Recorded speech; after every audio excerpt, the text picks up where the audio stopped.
Okay, mayong adlaw, gala igsoon. Good morning, especially sa akong mga followers.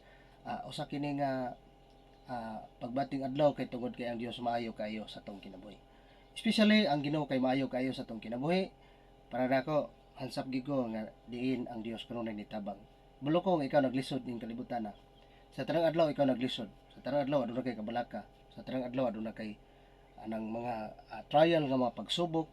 Apan ang Santiago 1:12 nagaingon, mulahan katong tao nga makalabang niya ng mga pagsubok o pagsulay nga diin na ang antos niya ba apan makaangkon siya sa kinaganting pala sa Dios.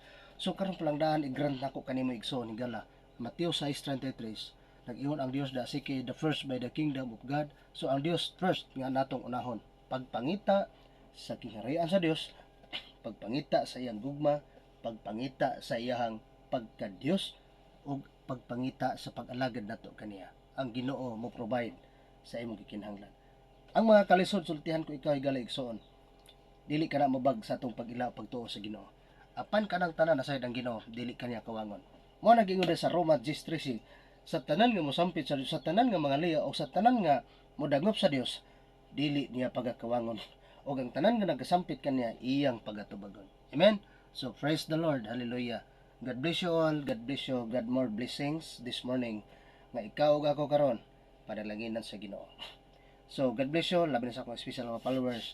We miss you all. Tagsarta magkita. Pero mo kini ang gihatag ko kaninyo. Ang Ginoo magapadalangin kaninyo kung kamo sincero nga dunay kanang kasiguruhan ug assurance. If you repentance your sins kanang original nga sala nato karon nga nagulitan, if you are really to obey to God, ang repent nimo diha sa Ginoo pinaka importante, loson ka sa Dios. God bless you.